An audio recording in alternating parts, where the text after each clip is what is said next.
Welcome to Politics Done Right. My name is Egberto Willis, your host. Thank you so kindly for being here with us today, my dear people, brothers and sisters. Good morning, Houston. Good morning, Harris County. Good morning, Texas. Good morning, United States of America. And of course, good morning to the world. Anyway, folks, we are going to have a great day. We had a great election yesterday. Didn't get all the propositions that I wanted. Failed. But, all in all together around the entire country in Harris County, democracy reigned. But before we get started, I want to go to my two favorite people in the control room. And that is El Señor Howard Reynolds and Jacques Van Bebbe. Good morning, my brothers. Well, Jack, we've been promoted to favorite people from geniuses. That's a good one. Of which neither one of us are genius, but, it's good that he thinks that. We just know our stuff. Absolutely. The tin cans and string are holding up pretty well this morning. Did go out and vote yesterday, exercised my civil right to do so, and voted against some, voted for some. However, I live in the county, so I don't get a chance to vote in the city election. Even though I've got a Houston address, it's right outside of the Houston city limit. Ouch. So I did not get to vote in the mayoral race. Let's see. What in the world is this? Probably a stupid. It's your phone, Jack. What a way to start a day, huh? An Amber Alert. What a way to start the day with a phone call. I hope it's a phone call that's saying you're on the air. Well, yeah. Well, we like those phone calls. Anyway, the Amber Alert says missing voters. I think they're looking for them. All right. Well, anyway, Jack, do you have some wisdom for us today? Because I'm certainly fresh out of wisdom. Yeah, I was procrastinating on voting early, so I got my tail up yesterday and went out and did my duty. And I was greeted very nicely and had a good experience. It was a good experience. No trouble at all. And I wrote this, I want to congratulate all the people who got out and voted the past few weeks. As big business merges with government, democratic processes seem to be on the chopping block for authoritarian rule. The vote is more important than ever. You're the heroes on the left, on the right. You participated in democracy, and I applaud you. I applaud you. I applaud everybody who voted and exercised that right.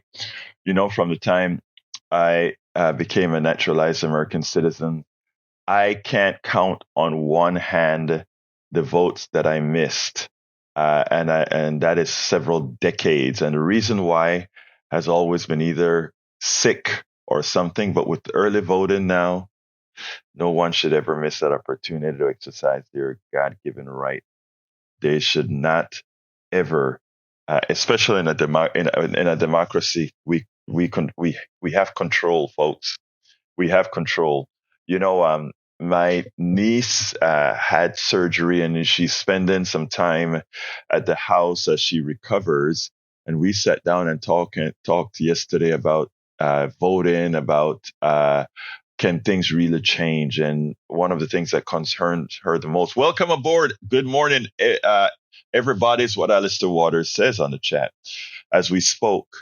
She is early 40s, and she threw her hands up in the air and says, nothing changes, nothing will change. It seems like nothing changed. Not nothing will change. It seems like nothing changes. What am I to do? Do we really have the power? And I said, you see that frustration that you're showing there? That is what they make it, that you are so frustrated that eventually you throw your hands up in the air, says you can't make a difference and don't vote. And that's why the collective is so important. That's why unions are so important. That's why being together in grassroots organizations are so together, because you can bounce off of each other, work together so that collectively you get something done. Folks, don't ever despair. I don't want to start with the election because I have something prescient to speak about first. Welcome aboard, Eric Hayes, in the chat. So we have Conroe and Kingwood represented. I'm waiting for Barcelona, Spain. I don't see that here yet. Anyway, the title of the show is Democrats won big all over the country. It is time to go over the results. But before we get started on that, I said that because of certain issues, I really don't want to get deeply into the Israeli-Hamas debate in a particular fashion, but with somebody with a megaphone, I think it is responsible for me to go over some human morality. I think it would be wrong for not making certain statements. It would be wrong because when we have airwaves being politicized in a manner that silences people, it is a hurt on democracy. And not only on democracy, it's the hurt on humanity. And I'm teeing this off for what occurred in Congress last night. Rashida Tlaib, a congresswoman from Michigan, she was censored. She was censored because she made statements, specifically one from the river to the sea, which some have interpreted to mean the destruction of Israel. And by the way, it really does not. I know you're going to have a lot of people immediately say, oh, that's what they say and that's what they mean. I mean, look, it's even in those words are even in the Jewish manifesto for actually that particular definition. But anyway, she got censored yesterday. But before she got censored, she gave a passionate speech on the floor. She is the only Palestinian inside of Congress. I'm not looking for a debate here, my brothers and sisters. I just want to state a few things here. Before I became a naturalized citizen, and many of you know the story, but for the new people that are coming out here, you will hear a part of the story that I like to mention to people when it comes to humanity. As a citizen, as a born a Panamanian citizen, naturalized American now. In 1989, I was here in the United States. My father was still alive and lives in Arco East, right across the street from Colon. I have relatives living in Panama City. Manuel Antonio Noriega was the dictator of Panama. They like to call him a dictator. It's not that black and white there, but he was a dictator of Panama. And he had all kind of alliances with the American CIA. And they would have agreements for spying on people, all that kind of stuff. But there was one ask that the CIA asked of Noriega, and he didn't do. And it was also known that he kind of laundered money for the drug dealers. I mean, like a lot of our banks launder money for them.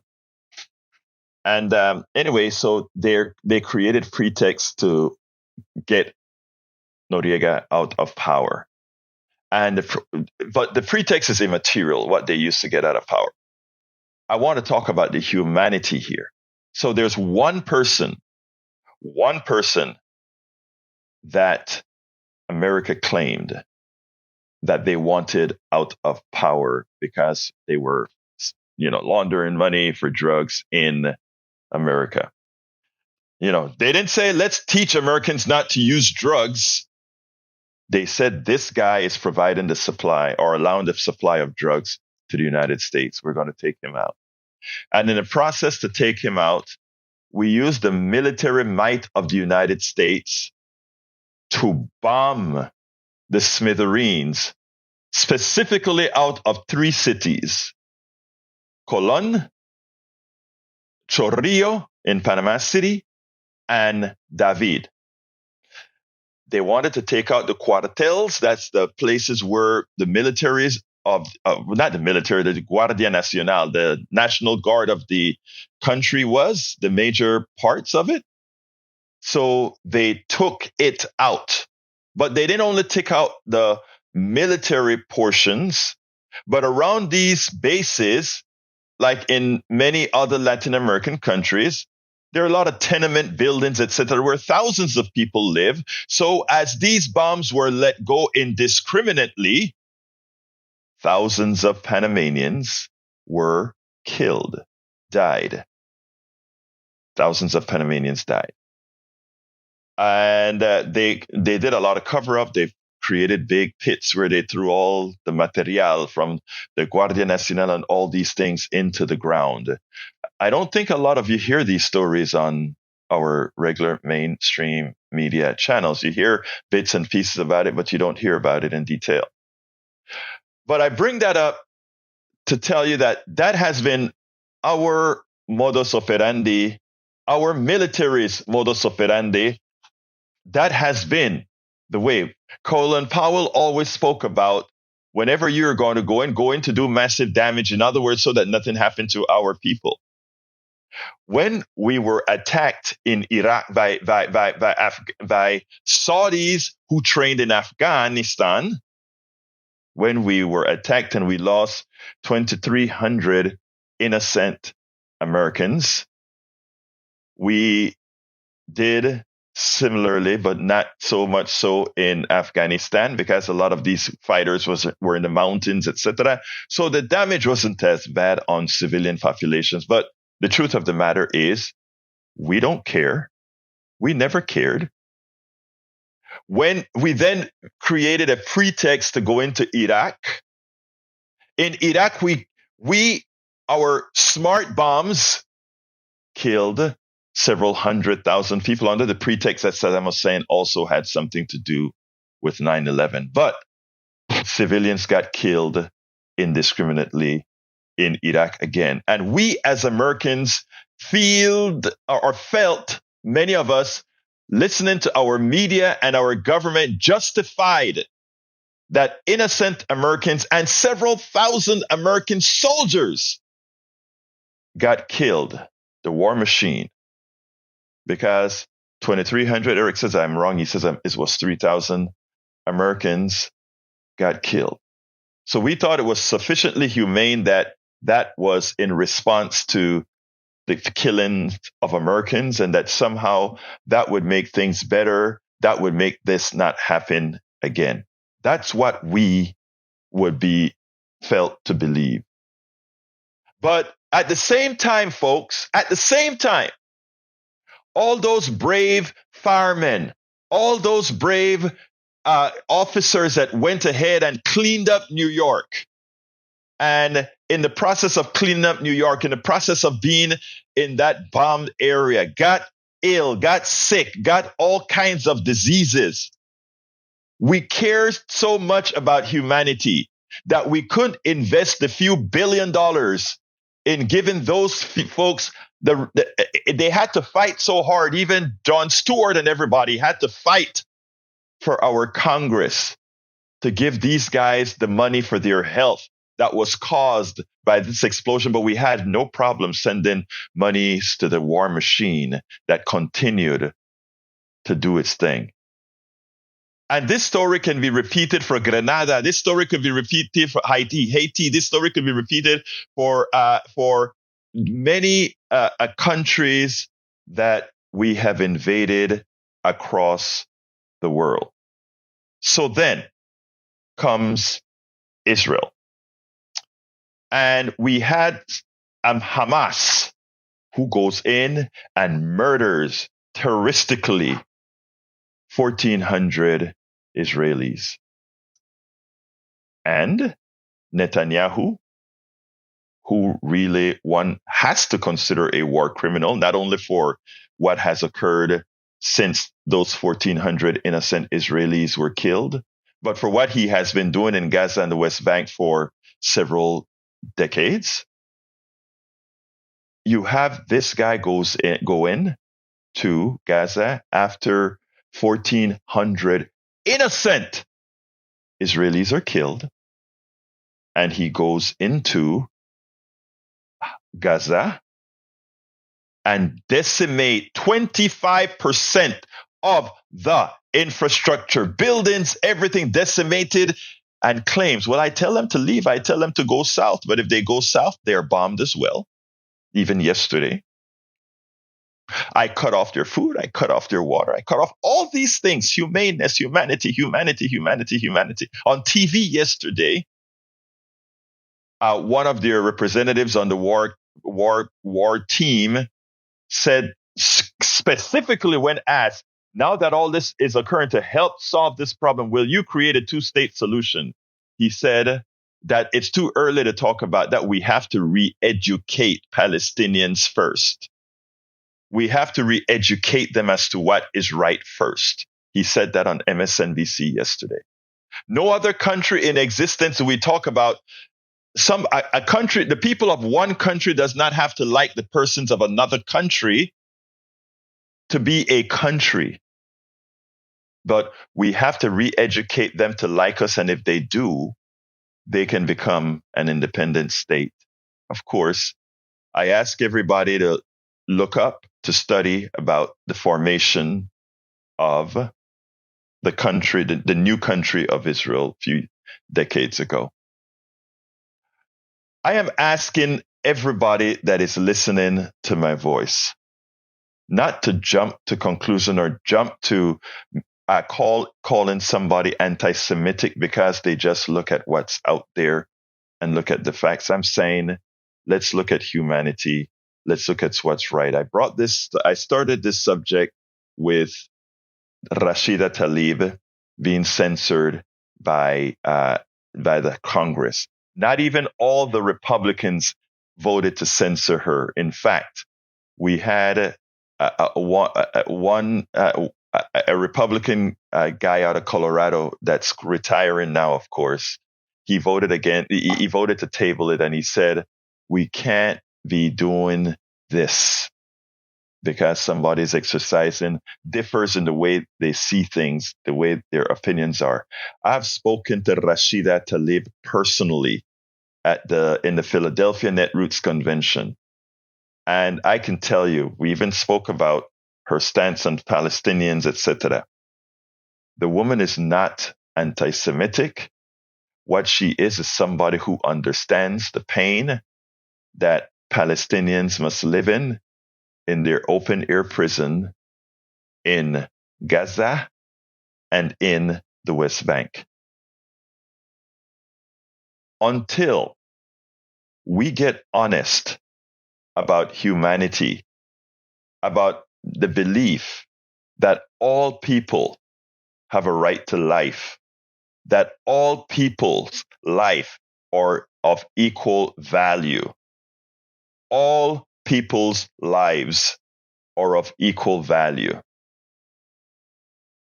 we will continue to have the events, Hamas, Israel, America, etc. And we as Americans, we have to also tether our own military.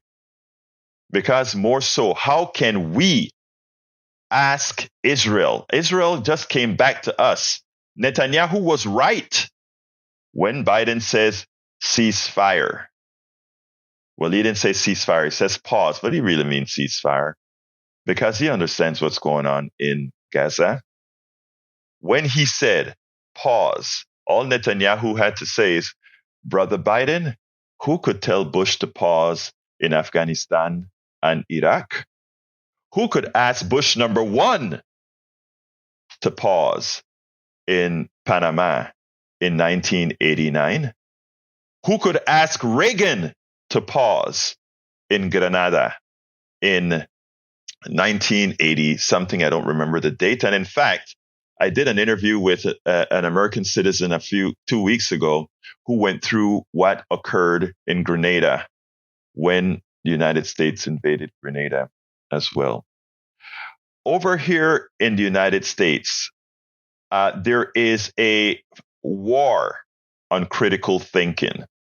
there is a war on asking folks not to sit back and just accept the standard line that we're told, the indoctrinative line that is told to us. And it's not the American citizens that are at fault. It is our media.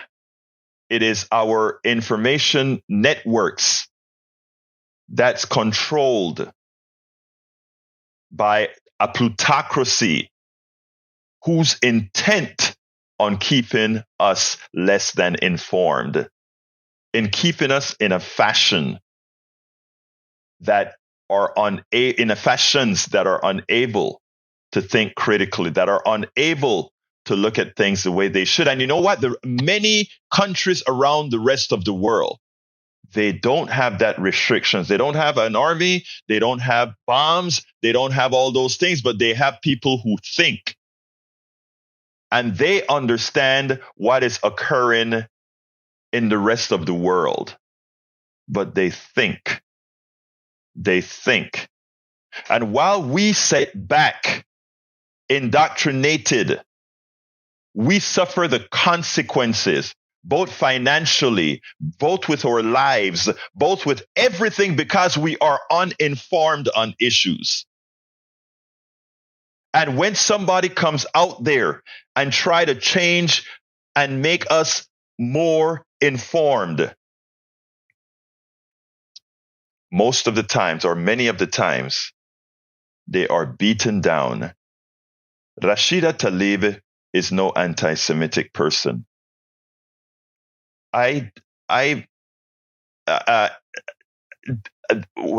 Tlaib is a person who is watching her people, the skulls cracked of kids. She's watching the arms and limbs decimated on kids and adults, and having a visceral reaction to look at people who look like her being treated like trash, not just after the vicious killing of 1,400 people in Israel, not just after that incident, but a continuum over decades. And many people around the world see this happening, and folks find justifications for it. Before I get into the election now, I'm going to go to the lines because I have 3 lines. And before anybody speak, that is that's a moral statement I wanted to make. I don't want to have a discussion of Israel, Hamas, and all of that on the telephone calls, but I will entertain that on my 3:00 show, where I don't have the walls that I feel that I have where I'm at right now. So go ahead, Stephen. Come on in, line number 2. Not just after that incident. You're on, Stephen. Stephen, come on in. And many people around the world. Stephen, turn the radio down, and you're on air now, Stephen. All right, let's put Stephen back on hold, and let's go to Mike on line 3. Come on in, Mike. Mike, you're. What you're I wanted on, to. Yeah, can you hear me? Can you hear me? Okay. Yes, sir. Okay, so what I wanted to say kind of amplifies what you were just talking about, or maybe you amplified what I had on my mind, is that we, the American people, I think, in my opinion, we're kind of just going day to day, occupied by our daily needs and then entertainment, and just not really looking at the big picture. So we need to ask, what is our future? And right now, the quote unquote establishment is telling us our future is Social Security benefits, what you're working hard all your life for, that will be cut. Medicaid, unfunded, wars forever. This military budget, sacrosanct, cannot be touched. Most hated, we are becoming the most hated country in the world. People don't want to do business with America. People don't want us in their countries anymore. China is running roughshod around the world, developing commercial relations, infrastructure around the world. You know, we're spending our money, our blood and money, on the military to pave roads through Africa, through the Middle East, through South America, and the Chinese are riding in on those roads, not Americans. I can tell you from here, from Houston, that countries around the world do not want to do business with us. The big projects in the Middle East, where the USA used to be number one, now they tell us we don't want you on our projects anymore. That is happening. Even when they need an American company, they say do it outside of the U.S. Put it in one of your European offices or one of your Asian offices. We don't want to come to the U.S. and deal with you. That's what's happening. So we need to ask, what is our future? We need to develop what are our demands, and then we need to act on them. You know, thank you very much for that, Mike. That was prescient. And unfortunately, you're absolutely right. I can tell you, not only reading the papers internationally, but having my cousins and everybody around the world. You know, we have folks in Panama, etc. Yeah, China is silently going through the entire world.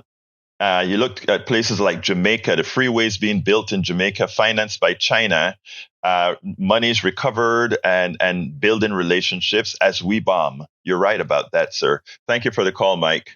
China, I think China has one military base outside of China, and we have 140. Right. And they're making all the yeah. They understand the power is not in the military. By the way, they have a very strong military. They just don't try to exercise the power of that military. You know, they understand that it's a lot smarter and more economical to do things otherwise. We still think like, I want to say cowboys, but that would be giving a bad name to cowboys. But thank you for the comments, Mike. You have a wonderful day.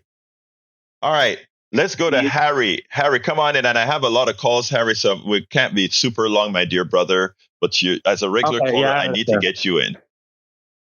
Okay, I just wanted to finish some of my points from yesterday, but I'll start off just saying that you're right. Rashida Tlaib is not anti-Semitic. Those people are all Semitic people. So when you hear that statement, that's just asinine. It's crazy to make those kinds of statements. But Joe Biden better call for a ceasefire over there because his presidency is in trouble. I hear this stuff on Democracy Now! When I listen to Democracy Now!, a lot of these Arabs, Americans, the blacks, Asians, even Palestinians will not vote for Joe Biden if he doesn't do the right thing. So he better do the right thing and do that, because a lot of people feel that Joe Biden's too old anyway, and they'll think that, if they don't like the other choices, they'll just stay home. And every person that doesn't vote for Joe Biden in this general election, that's just going to hurt him. Now, I'm not going to vote for him. I have my reasons. I'm going to be voting for Dr. Cornel West. And then those other things you talked about with Panama, where you're from, and with Grenada, Ronald Reagan had to be Mr. Strongman and have a war over there because he had to distract the people when they had bombed Lebanon. And in Panama, Noriega was the boogeyman, and the United States just has to justify all the money that they've tied up in the military to use these weapons and bomb countries to look strong and make a bad guy. So thank you, Harry. Harry, look strong. Harry, you're absolutely right. Thank you for your call. I got to run to Stephen though now. Harry, thank you. Thank you. You have a good day, Roberto, and we'll talk some more. Sir. Yes, sir. Let's go to Stephen. Come on in, Stephen. By the way, folks, the number is 713-526-5738. 713-526-5738. Come on in, Stephen. Are you there? Oh, yes. Good morning, Alberto, and to all your listeners. I'll remind you that you and I have both sat with Brother ODK Kamal sometime back. But, oh, yeah. Great. Yeah. Love PK. Talk to me, sir.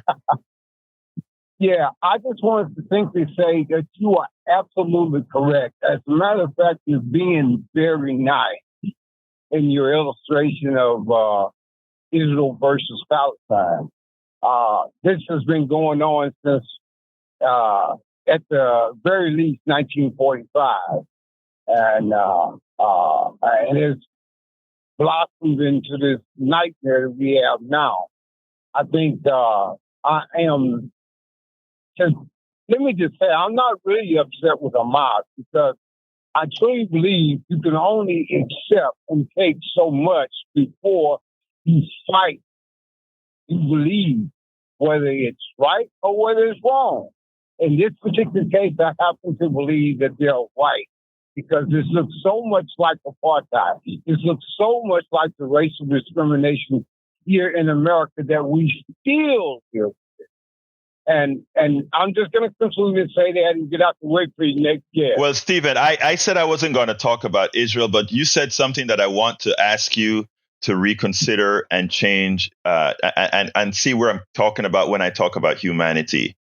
I don't agree that Hamas should have gone. First of all, I do believe the Palestinians are being oppressed. I do believe that. I mean, it's a statement of fact. The reality tells you that. I don't believe in the utter murder of innocent women, men, and children, no matter what. I think once you do that, you put yourself on the same level with the oppressor. Okay, so I do not believe. Yeah. So hear me out, brother Stephen. So I do not believe that. I think what Hamas did was horrendous. It was terrible. I thought there are other ways with other than killing that can accomplish this thing. And one of the major ways, first of all, is to eliminate that Israel can use you as a terrorist-driven entity in today's world. In the past world, where you didn't have communications, where you didn't have a whole lot of these issues, maybe that was the only way. The physical harming, killing, and maiming of human beings. But in a worldwide area where you have communications now, I think not. So I'm not going to agree with you on the Hamas issue. But again, as far as everything else, I think the evidence and the facts are out there. And let me also say this, brother, because I'm just saying straight out.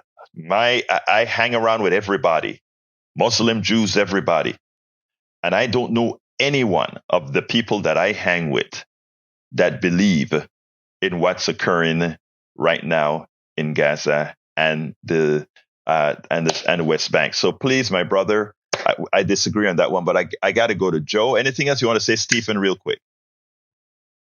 Yes, real quickly. I understand the reason and rationale with regard to Hamas.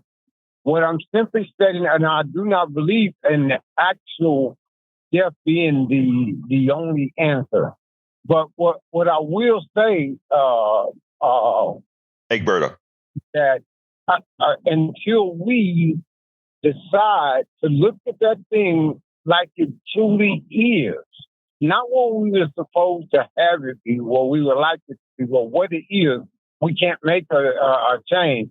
I would say once that Obama came on when Israel had killed 80-something people in one weekend.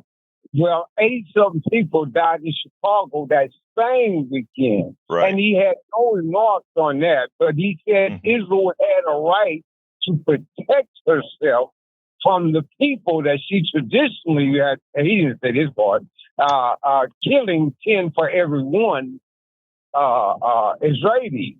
You killed 10 Stephen, I hear you there. Remember what I said in the beginning. I don't want to actually go into detail on the Israel. If you can come on my 3 o'clock show and you can say whatever you want on that show. Okay. But right here, I want to kind of be a bit more controlled. Thank you, sir. I'm sorry. Have a great day, sir. You too, brother. All right. Let's go to Joe. Hey, good morning, Egberto. Good morning, sir. How are you doing? And I'm doing great. About to get on the bus. Talk to me. A couple observations about the show so far. Thank you for a little bit of background, man. On you, I didn't know.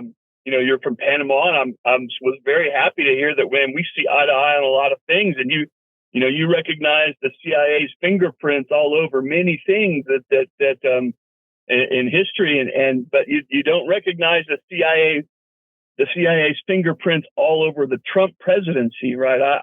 I see them there myself. But can I ask you something about that, sir? I generally don't interrupt, but I want to ask you, what value do you think the CIA would find in somebody like Donald Trump? Like, what value do you think there would be in anything that Donald Trump could provide? He is of no value to them, right? Because the goal of the CIA is perpetual warfare, right? And under Trump, we were getting away from war. We were getting away from this inherent militarism that just like with Israel and Hamas right now, we're selling guns that's money in our pockets. But that's not what I wanted to mention. You were talking about your sir, one other thing to interrupt you. I'm sorry, but I don't want you to jump to the other subject. And you said you're on the bus. I'm gonna let you come with the other subject right away. But what I try to tell people is we have to be careful with the rhetoric that a politician says and what he actually does. Right? You talk about the militarism of Trump not wanting to be militarized when he actually increased the military budget, more money to the military industrial complex under the tutelage of Donald Trump. So I don't know if we can talk about Donald Trump as not wanting wars and at the same time you're building up the military. So I just want to put that as a corollary to what you just said. But continue with the next point you wanted to make, sir. So you were going great, and then you mentioned that you learned something and we started talking about something you saw on television and that you saw on MSNBC. Okay, and in recent years, I've come to believe that there are two wars being fought right now all the time. There's one on the ground with guns, and there's one on the airwaves with information, right?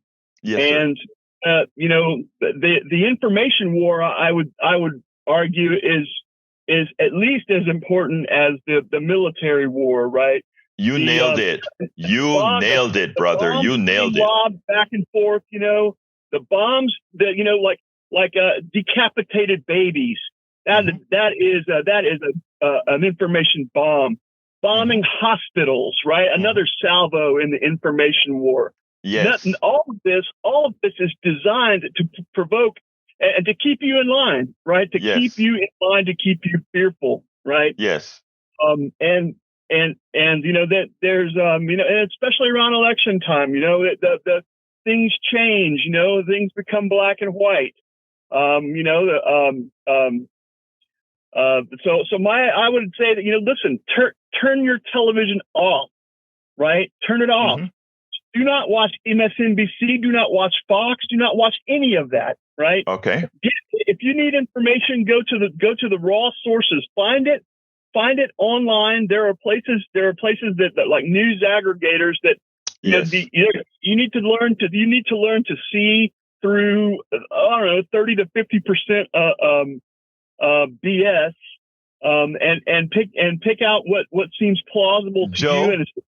May I commend you on that? May I commend you, first of all, on that statement? I love that you said that, because if you start using aggregators like Feedly and these other things, you don't only have to add United States papers, but you can add the French paper in English. You can add the Nigerian papers. You can add all these papers to your aggregator and see stories from around the world. So thank you for telling our audience that. Now, I want to say one other thing to you, and before I have to let you go, and that is, I have personally now, as a host, I must watch MSNBC and all the other channels, because that's what most of the people are watching. And what I always call myself, if you notice, I put clips out. And when I put a clip out, I have a pretext and a protext. In other words, I have a preamble and a proamble after the segment, and that is to give it context, because it's not all wrong, it's not all right, and what I do is give context. But there, I got to jump from Derek to Joe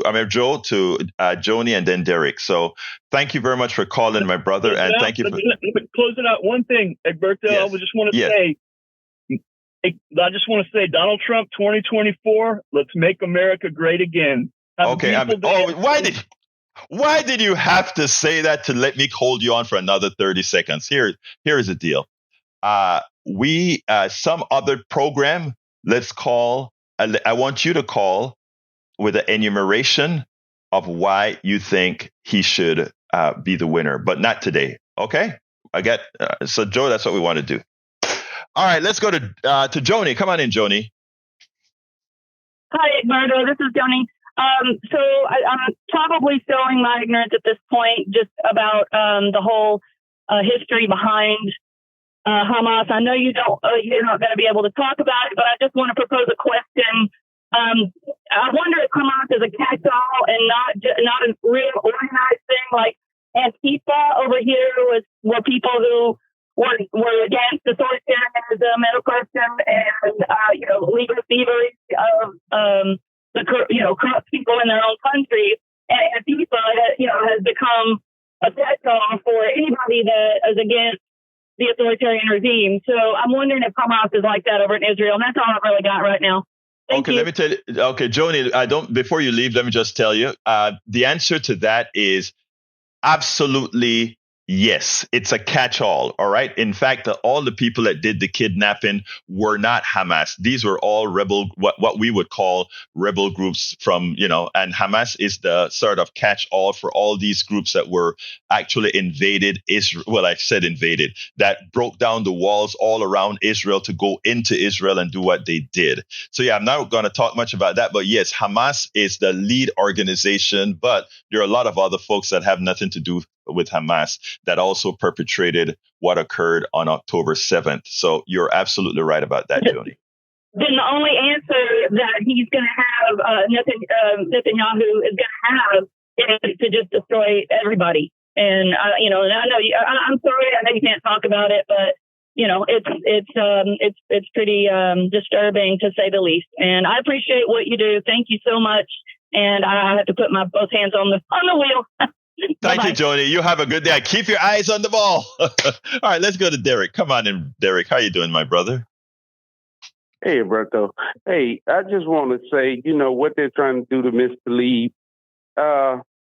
Finally, it's getting ready. All of that's getting ready to come to the end. All these false claims on anti-Semitism is getting ready to come to the end. Because on October the 16th, 2023, the Honorable Minister Louis Farrakhan and Nation of Islam have sued the ADL and the Simon Wiesenthal Center behind that action. You can go online and look at the exhibit. Man, Roberto, it's so much proof there to where, man, they're going to have a hard time trying to disprove. So they're being sued right now because of it. So Mr. Lee, they even called, what's his name, Al Sharpton anti-Semitic. They called Malcolm and all the list, the whole list. Even whites have been called anti-Semitic behind these people. When there's a lady, what's so interesting about the exhibits that's being presented, there's a lady in Israel, Alberto, that said that they used that anti-Semitic label as a trick. Her words. Let me just say, go online and look at it. Derek, let me just say this, right? And this is why on my 3:00 show, I tell folks, humanity comes first. And don't allow anybody, look, just like I am not going to allow, let's say somebody use the S word or the N word to change the conversation. In fact, I use that, I kind of smile when it's used. I am not going to allow in the narrative of humanity for anybody to call myself or anybody else that I know who isn't anti-Semitic to be anti-Semitic, that you use that word anti-Semitic. Right. Because, I love my Jewish brothers and sisters, just like I love my Palestinian brothers and sisters, just like I love you, Brother Derek. I love people because we are all humans, right? Now, I'm going to tell you this.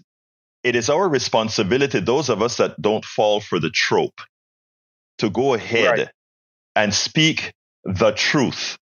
And, when you have, it's gone awry when Jewish people themselves are now being called anti-Semitic. You know it has hit the fan when Right. when even Jewish people that come out and say what's occurring, etc. I'm not talking about it, but what's occurring. They themselves are. I had one call me and he said, "Can you believe that clown? Even though I told him I'm Jewish, had the nerve to call me anti-Semitic." I'm like, I hear you, brother. But anyway, so thank you for the call, Derek. It's the fan, bro. It's hitting the fan. Thank you so much. You have a wonderful day. All right, let's go to Brian. Come on in, Brian. Yeah. Who's running the White House? We talked about yesterday about who's running the president. Oh my God. Well, I would hope it's Joe Biden, but I think you may tell me otherwise, right? Who wrote this so-called inflation reduction bill? Who wrote it? Who wrote it? The Inflation Reduction Bill was written by a whole lot of people who put a whole lot of stuff in it. The majority was Bernie Sanders. In this bill, I would have hoped. It's not the case, but I would have hoped it would have been Bernie Sanders to do it, but it wasn't. But go ahead. Yeah. So who's running the presidency? Bernie Sanders. So in this bill, there's 87,000 IRS tax professionals, right? Mm-hmm. Mm-hmm. How many companies? They're going after billionaires, right? This is the big selling point. They're going after the billionaires. How many billionaires are there in the United States? No. Wait a minute. They're not only going after billionaires. They're going. Wait. Stop. They're going after tax cheats. Period. Now, billionaires are a selling point because the billionaires are the biggest tax cheats. But the 87,000 is to go after tax cheaters. And that can be somebody making under $400,000. That can be somebody making $100,000. That can be somebody making $1 billion. But all those people who cheat on their taxes ensure that those of us who pay our taxes are paying more or paying more interest on a deficit created by not paying your taxes. Continue. Okay. How many companies in the United States are worth $1 billion? I think I've already made your question irrelevant, Brian. Yeah. I've made your question irrelevant. The 87,000 people were created to go after tax cheats, and it's not only billionaires that are tax cheats. It's not only billion-dollar companies that are tax cheats. So that answers all of your questions. $100 cash transactions is what they're going after. It doesn't matter if you are a tax cheat, my brother. You are a tax cheat, and we should have the IRS taking the money that it is owed. Period. That's it. Your grandfather dies, and he gives you a watch that's worth $600. You sell it for $600. You put it in your checking account. The IRS is going to look at it. So what? $600 is the So what? Yeah, so what? I mean, look, we just had, let me tell you how bad things are with the way you're thinking. Brian, hold on. Let me tell you how bad things are with the way that you think, and then I'm going to let you go.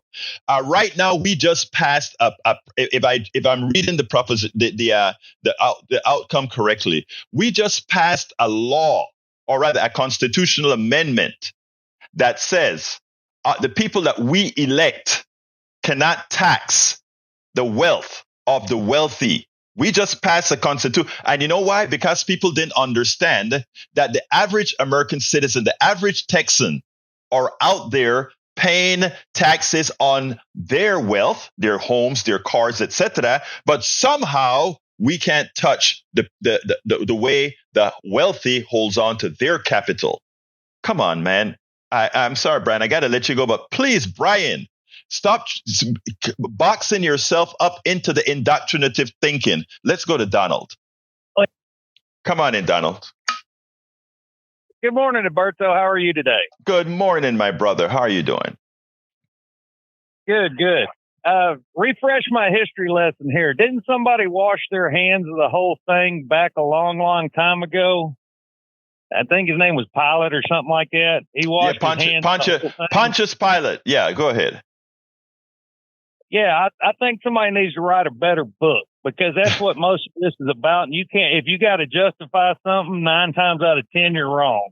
And that's all I got to say about that. You know what I love about you, Donald? You are always so precise and simple, man, and smart. Anyway, thank you, brother. Thank you. Have a good one. You too.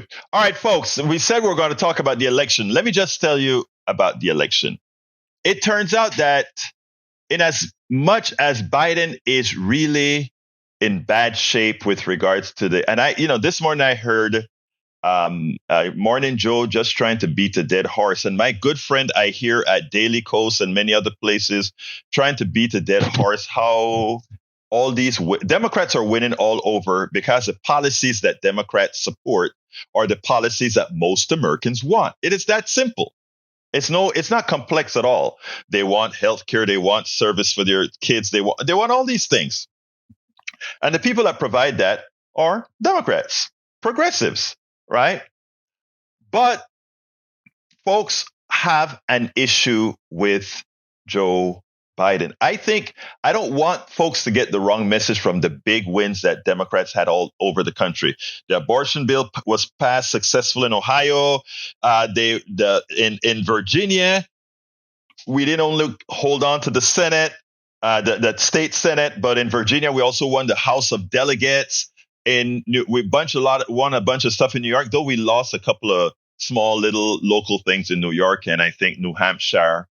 But if you go through the list of the winning that Democrats did, it was astounding, and it spoke about what most of us have been saying for a long time. If you go out there and sell what you represent, people will vote for what they represent. If you take a look at even in Kentucky, good old red Kentucky, Beshear won, and not by 5,000 votes like he did the last time, but by 6,000, by 6%, 5 or 6% against a Trump endorsed, McConnell endorsed candidate. So Democrats ought to feel great about policies that they support for 2024. Democrats have a lot of work to do about Joe Biden, and stop thinking that the American population is stupid because of the following. Guess what Kentucky proves? Kentucky proves that if there is a Democrat we think's going to solve our problems, we're going to vote for them, even if we're Republican, and Republicans are good people. And if the preponderance of what you provide is made to them to see that their lives will be better, they will vote for you. That's what I tell progressive. Like I sat down with that Republican woman in Starbucks, and by the end of the discussion, she was a progressive. I mean, not really. She's still a Republican woman. But I guarantee you, she's going to vote for progressive policies. Do the work and also listen to the people.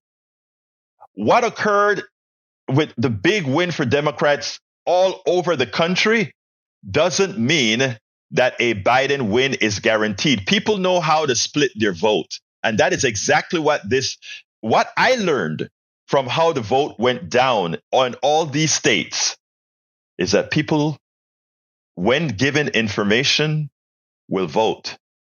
Is Biden a better candidate than Trump? Absolutely so. Is Trump going to be the candidate in 2024? I am not sure. Is Biden going to be the candidate in 2024? I am almost sure. I'm going to tell all Democratic establishment leaders, you better stop living in a box and living in a fantasy land and map out all possibilities. And you better do that now. You better do that now. Because the big win for Democrats in all over the country, and likewise in red areas, tells me. And by the way, we almost came Mississippi. A few things changed in Mississippi. Hey, you would have had a Democratic governor in Mississippi. You have to really stop looking at an educated American population as stupid. They're not. Educate them. I shouldn't say that. Let's educate ourselves is what I should say. The other way sounded kind of condescending. Educate ourselves and run the candidates that most support humanity and otherwise. Welcome aboard, AR. Yes, America dropped 2 bombs. What's interesting is all the things that we are fearful as Americans that other countries are going to do. Guess who've done it? We have. The only country that has used the atomic bomb, right? We go into Panama and do the things that we don't want other people to do, right? I mean, we got to know that people around the world sees all of this. They're critical thinkers too. So we have a lot of atoning to do as a country, and we should, because we're a powerful country. We are a freedom-loving country, but we also have a side that needs to be atoned for. Paul Fleming from Atlanta, Georgia, welcome to Politics Done Right. Thank you for your words. I didn't get a chance to read them all. Eric Hayes, Paul Fleming, AR. I saw some others in there. I want to go ahead and salute before I go to the control room, because again, I like to acknowledge everybody. We also have Valves BTW, Eric Hayes, and Alistair Waters. Thank you for being out there in the chat. Anyway, let me go ahead and throw it to the control room. Good morning, Egberto. We've been back here busily answering the phones and keeping the tin cans and string together. Yes, sir. Thank you. Do we have a great... Let me ask you this. Yes. You mentioned the Ohio abortion vote. Yes. Did that pass? Yes, it did. In other words, now it's a constitutional amendment that legalizes abortion in Ohio. So it's not like the state Senate or state Congress could change that. Well, look, what we're going to start facing in this country is a backlash, because they're taking away women's rights and men's rights too. I mean, not that we're going to go get abortions as men, but for heaven's sakes, I mean, look, sometimes it just has to happen. Yes. Yes. And our backward ass Texas legislature needs to learn how to restore rights to people. Well, I mean, you got that right. I'm a native Houstonian. I'm a native Texan. And I think that the Texas legislature is the most backward, corrupt government entity I've ever seen. Agreed. I've never seen anything like this. Agreed. It's outrageous. It is. All right, Jack, what you got for me? Well, about the same thing. It's these politicians are bullies, and they are trying to do things against the people for their own power. Thank you, guys. Thank you, control room. Thank you, audience. You guys have been great. Thank you, callers. You guys have been great. My name is Egberto Willis. This is Politics Done Right, and you guys know how I end this baby. I am what? Out. We spend a lot of time deconstructing the news, trying to parse it into a form that everybody can understand. We try to find those little nitpicks where it flies above the fray, etc. If you really like these videos that we do, I want to ask a big favor. Please go ahead. Number 1, subscribe to our channel. And number 2, please join if you can. Thank you so kindly for watching. Keep watching. Please remember to share. We must populate the entire internet with our progressive message, a message that we know is what most Americans say that they want. So help us, please join.